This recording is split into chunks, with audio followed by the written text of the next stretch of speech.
Kumbh Mela viral പെൺകുട്ടിക്ക് നൽകിയിരുന്ന police സംരക്ഷണ ഉത്തരവ് ഹൈക്കോടതി പിൻവലിച്ചു. ഫോൺ നമ്പറിലും വിലാസത്തിലും പെൺകുട്ടിയെ കണ്ടെത്താനായില്ലെന്ന് സർക്കാർ. ഇത് പതിവ് രീതിയായി മാറിയെന്നും സർക്കാർ ഹൈക്കോടതിയിൽ. സർക്കാരിന്റെ വിശദീകരണത്തെ തുടർന്നാണ് പോലീസ് സംരക്ഷണം പിൻവലിച്ചു. വിവരങ്ങളുമായി സാലി മുഹമ്മദ് ചേരുകയാണ്. സാലി, എങ്ങനെയാണിത് ഈ വിഷയവുമായി ബന്ധപ്പെട്ട് സർക്കാർ ഇങ്ങനെ ഒരു റിപ്പോർട്ട് നൽകിയിരിക്കുന്നത്? എന്താണ് കൂട്ടിച്ചേർക്കാനുള്ളത്?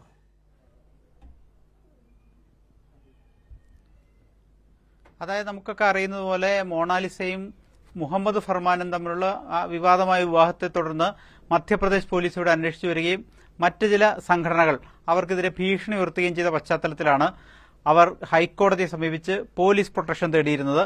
കോടതി പോലീസ് സംരക്ഷണം നൽകാൻ പോലീസിനോടൊന്ന് നിർദ്ദേശിക്കുകയും ചെയ്തു. അത് ജൂൺ 20-നായിരുന്നു അങ്ങനെ നിർദ്ദേശം നൽകിയത്. എറണാകുളം സെൻട്രൽ പോലീസിനാണ് നിർദ്ദേശം നൽകിയത്. അപ്പോൾ ഇന്ന് വീണ്ടും ആ കേസ് എത്തി. ആ കേസ് പരിഗണിച്ചപ്പോൾ പോലീസ് കോടതി അറിയിച്ച കാര്യം ഇതുവരെ സംരക്ഷണം നൽകി, പക്ഷേ ഈ ഹർജിക്കാരി നൽകിയിരുന്ന വിലാസത്തിലോ ഫോൺ നമ്പറിലോ ബന്ധപ്പെടുമ്പോൾ ഇപ്പോൾ അവരെ ലഭിക്കുന്നില്ല, അവർ ലഭ്യമല്ല എന്നുള്ള വിവരമാണ് കിട്ടിയത്. അപ്പോൾ കോടതി പറഞ്ഞു അങ്ങനെയാണെങ്കിൽ ആ കഴിഞ്ഞ തവണത്തെ ഇടക്കാല ഉത്തരവ് അത് കോടതി പിൻവലിക്കുകയാണ്.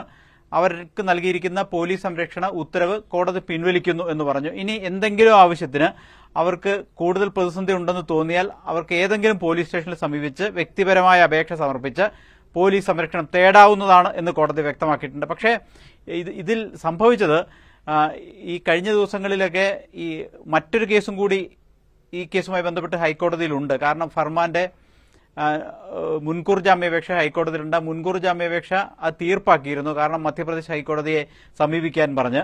അതുകൊണ്ട് അങ്ങനെ ഒരു പ്രതിസന്ധിയിലാണ് ശരിക്കും ഈ ദമ്പതികൾ ഇപ്പോഴും ഉള്ളത്. അതുകൊണ്ട് അവർ കേരളം വിട്ടിട്ടുണ്ടാകുമോ എന്നതടക്കമുള്ള ഒരു സംശയം പൊതുവിൽ പോലീസിനുണ്ടായിരുന്നു.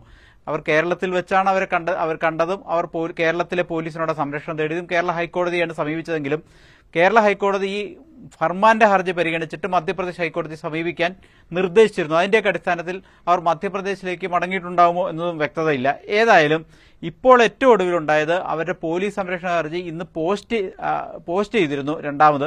അങ്ങനെ പോസ്റ്റ് ചെയ്ത് ആ കേസ് വീണ്ടും എത്തിയപ്പോഴാണ് ഇതാണ് ഇപ്പോഴത്തെ സാഹചര്യം എന്ന് പോലീസ് അറിയിച്ചത്. അപ്പോൾ കോടതി ആ പോലീസ് പ്രൊട്ടക്ഷൻ പിൻവലിച്ചു. ഇനി പോലീസ് പ്രൊട്ടക്ഷൻ വേണമെങ്കിൽ കേരളത്തിലെ ഏതെങ്കിലും പോലീസ് സ്റ്റേഷനിൽ സമീപിച്ച് ആ പോലീസ് പ്രൊട്ടക്ഷൻ നേടാവുന്നതാണ് എന്നും കോടതി വ്യക്തമാക്കിയിട്ടുണ്ട്.